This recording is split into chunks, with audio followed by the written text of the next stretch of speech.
people who work behind the scenes in the entertainment, business, and local communities while making positive influences on the lives of others.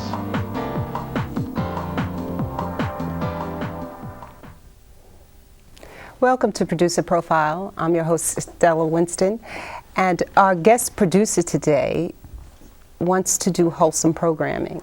And when something is wholesome, it means that it is good and it is healthy. And she intends to do this through arts, dance, and music. Her name is Alicia Foxworth. Welcome to the show. Thank you for having me. Okay. Now, the name of your show is called Rehoboth Gospel. That's correct. Okay. And that's an interesting name, and I'd like to know, how did you get the name for the show? Was that your show always on BCAT? Well, actually, when I started producing for BCAT, the show was called Mitch's Coffee House. And that was taken from a personal ministry that I had, where I and other performers volunteered to do outreach programs for various churches. We would literally produce musicals and make them free to the public. When I started producing at BCAT, however, some of the props that I used, coffee mugs and whatnot, things, you know, characteristic of a coffee house, weren't allowed. So I had also in my spirit a program called Rehoboth Gospel, which primarily was the same concept, but just simply a different title, and it didn't need the same props. So that was one of the reasons for changing it. Okay, so what's behind the name Rehoboth? Well, Rehoboth itself is something that I think encourages people of all walks of life, because it's taken from Genesis in the Bible, chapter 26, where we come upon different characters that Isaac's son, Jacob in particular, he was in the process of digging wells. Oh, excuse me, I have to back up. Isaac was in the process of digging wells, and he actually unstopped a number of different wells that his father had created when he was alive, and their neighbors kept fighting with them to try and take over the wells. And basically what was happening is that Isaac was becoming so powerful, his family and his workers, they were multiplying, and basically his neighbors were becoming afraid of him as a powerhouse. So the Rehoboth well was the one well where when he digged that, no one quarreled with him, no one fought with him. He finally was able to establish something that was his own and that was prosperous. And he said, basically, now God has made room for me, which is what we're saying to all of our viewers. Every time the show comes on, we try to present quality and wholesome programming that blesses them and that just gives them a new perspective on life and their life in particular as believers. So this is our way of saying God has made room for you. Okay, now there is a clip of one of your earlier shows. Okay, and it's interesting because this is of a bum. Well, actually, he's not a bum. Well, let's set it up because it's interesting. He's an actor. He's a Christian from Abyssinian Baptist Church, and he basically does a monologue of a homeless person. And what we did was, when we were traveling at various churches, his name is John Ross Jr., he would come with us, and he would literally travel with us or separately from us in costume. With the big bags, with all the garbage, with the cans clinging against one and the other, and then he would get on the train next to people and make them uncomfortable just to get their reaction. Then he would come to the church wherever we were performing, and he would sit in the congregation, sit next to people with his bags and his cans making all the noise. And so people started to think, how did he get in here? Why is he sitting next to me in the pew? But ultimately, he would be given an opportunity to give his testimony, and that's what the monologue is all about. So the church doesn't know what's going on. They don't know until it's all over, and we let him And then all of a sudden, he comes up to the pews, and this is what we're going to see. You're going to see the monologue that he did, but he brought it here to the studio, and he did a piece of it here. Okay, so let's go to the clip. Okay.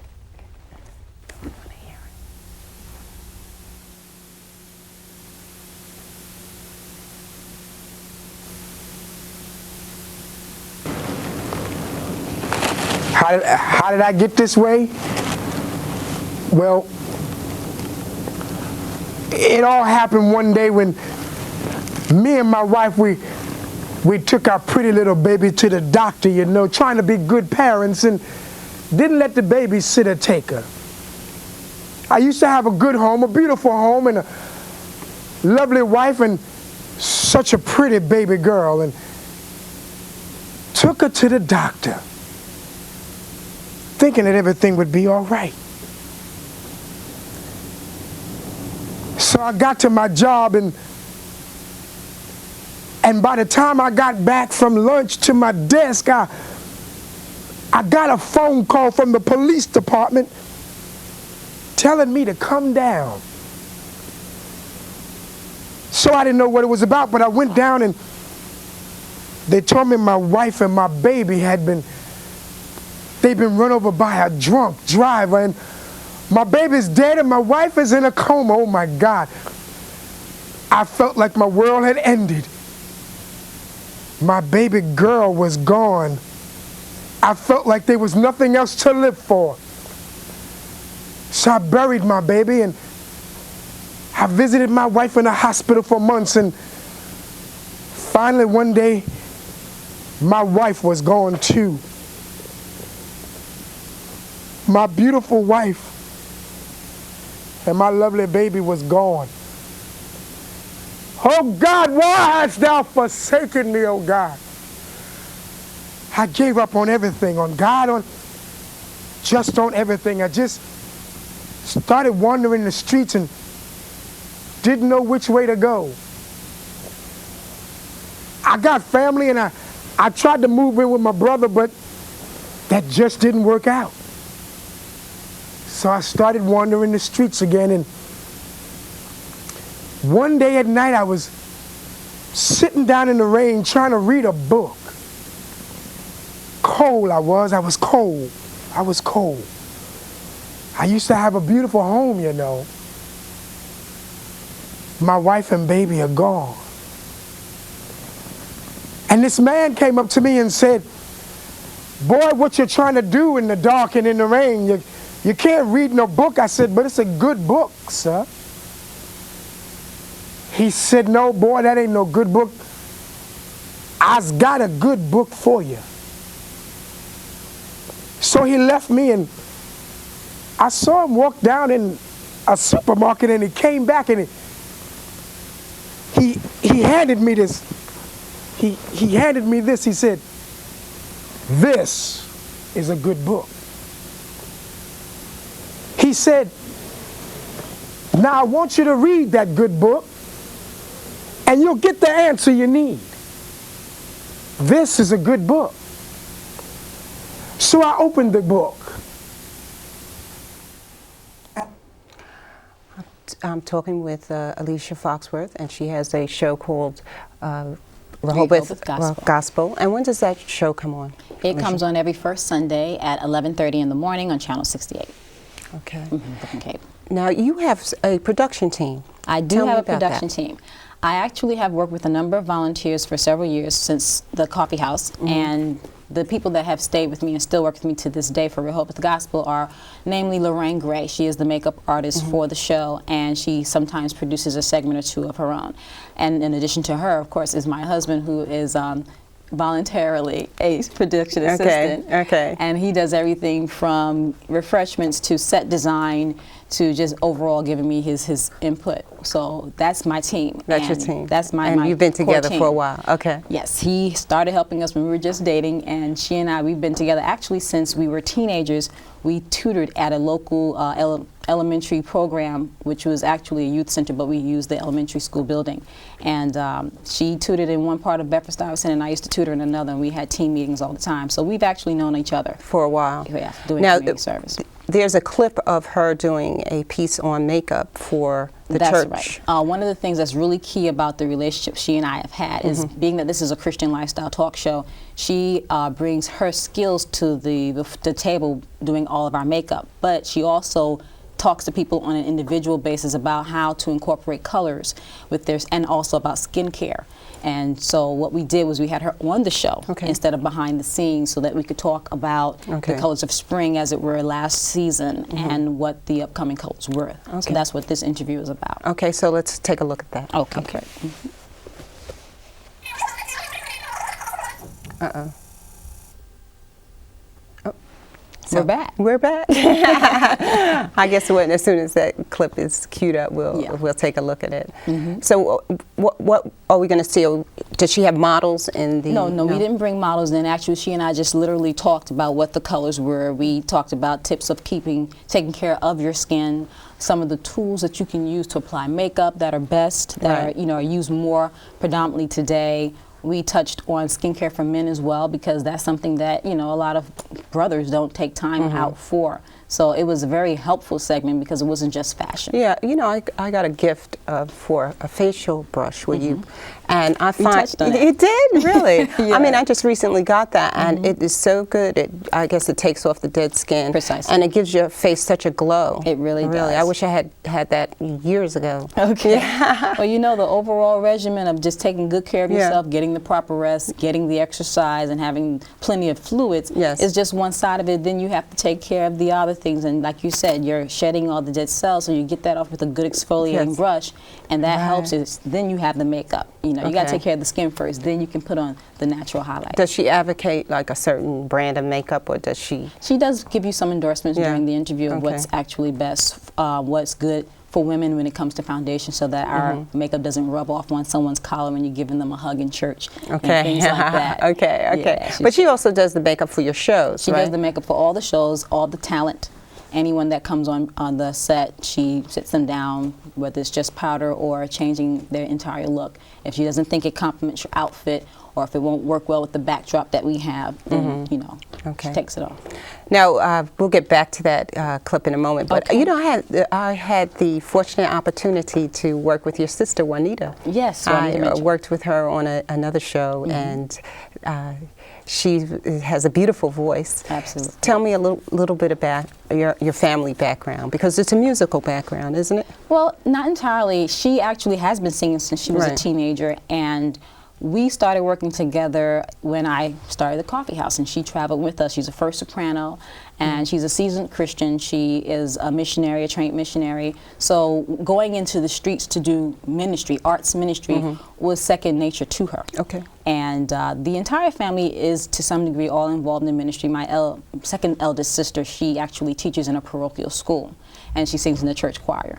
I started singing from Juanita. Juanita gave me my first lesson in singing, and I sang in my gospel choir during college and the sanctuary choir at our home church. So to that extent, we do have music in our family background. But unbeknownst to ourselves, my father used to sing in his church choir when my Really? granddaddy pastored the church in Georgia, and he never told anybody. Oh, how about that?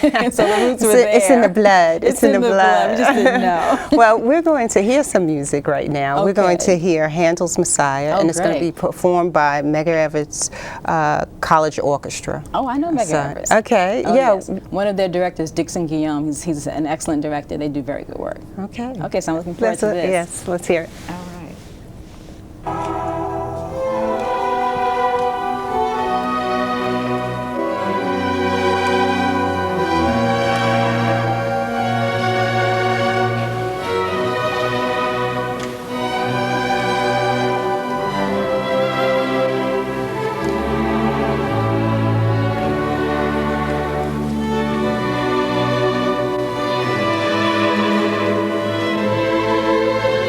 Thank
We were listening to Handel's Messiah by the Medgar Evers College Orchestra, and I'm talking with Alicia Foxworth, who has the show Rehoboth Gospel. And we were talking a little bit during the musical interlude about the format of your show. Okay. Explain how that works. Well, the format is talk and variety arts, but it's all from a Christian perspective. So we entertain different artists in studio to perform live, of course. And you saw one, dramatic arts of John Ross Jr. from Abyssinian Baptist Church. But we've also had in praise dancers. We've had singers, of course, and that gives people a different perspective on the Christian lifestyle and faith, because when it comes to entertainment, a lot of traditions in Christianity have precluded us from participating in the arts. And I think it's really important to show people that you can live a well-rounded life and still engage in wholesome entertainment at the same time.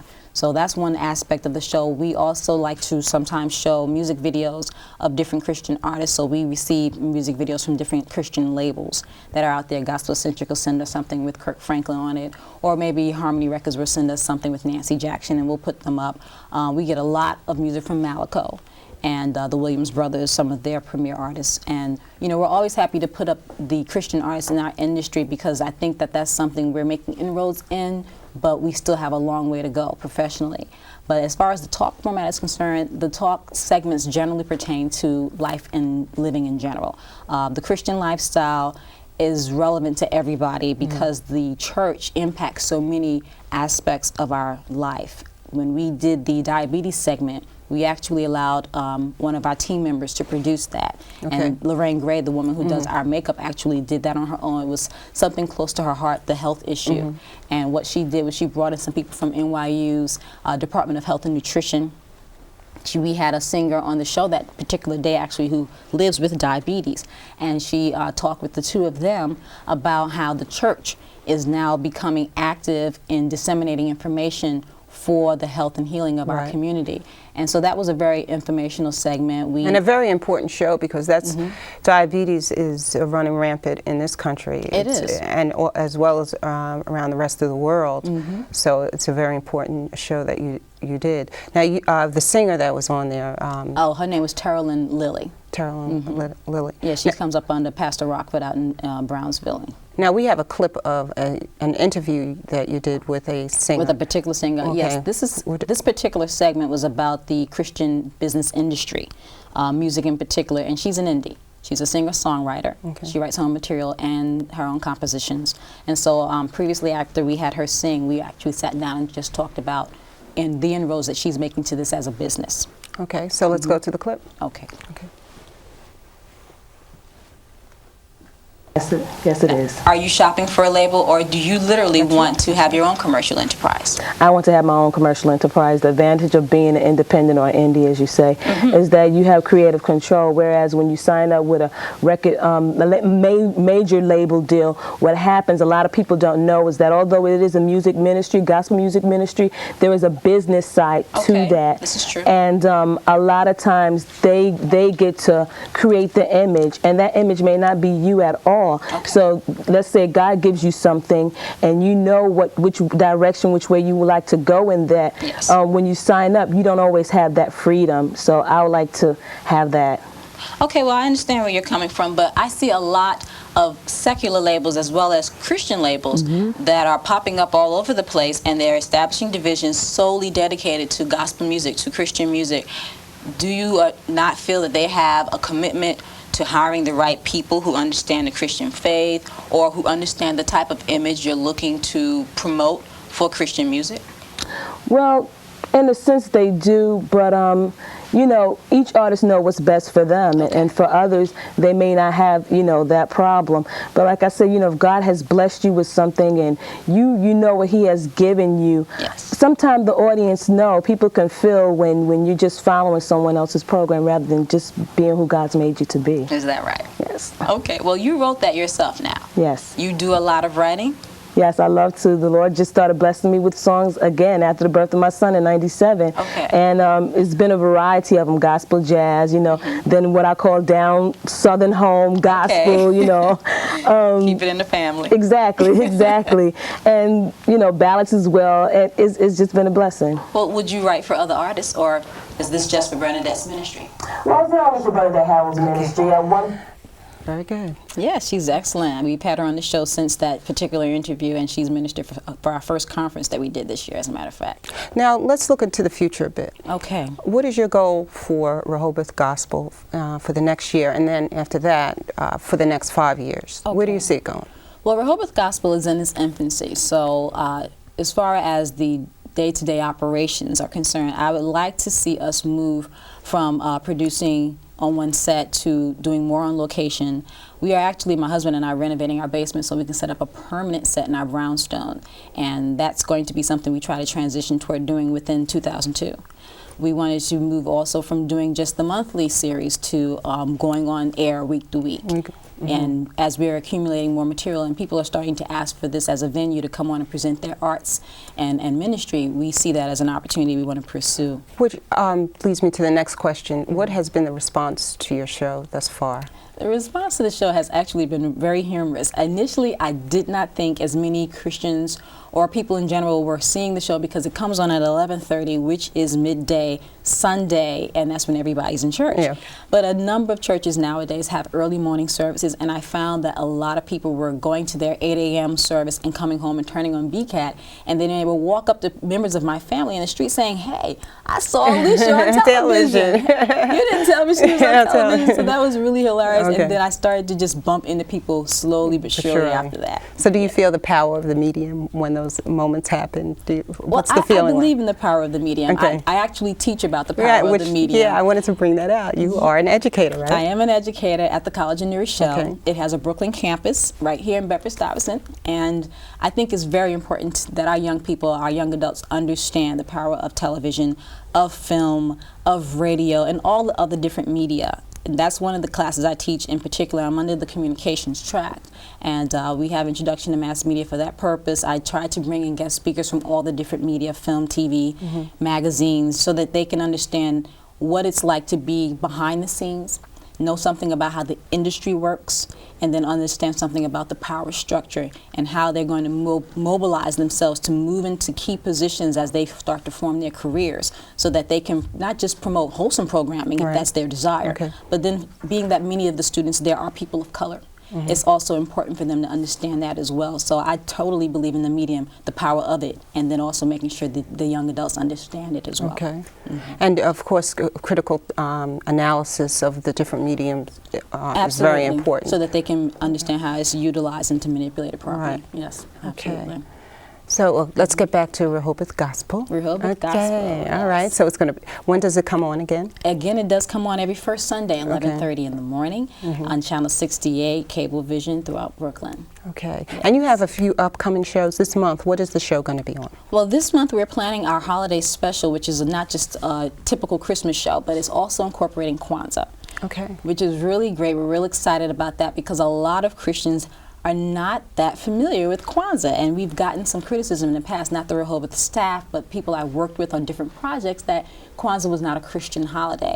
And what we've done through our lifestyle talk show is show them that all the principles in Kwanzaa directly relate to Scripture. Well, thank you very much, Alicia, You are absolutely welcome. for coming to Producer Profile. I appreciate it. Thank you. And for again, having me. when can we see Rehoboth Gospel? You can see Rehoboth Gospel every first Sunday, 11:30 in the morning, Channel 68. Okay. Well, thank you for watching Producer Profile, and until next time, see you. Bye.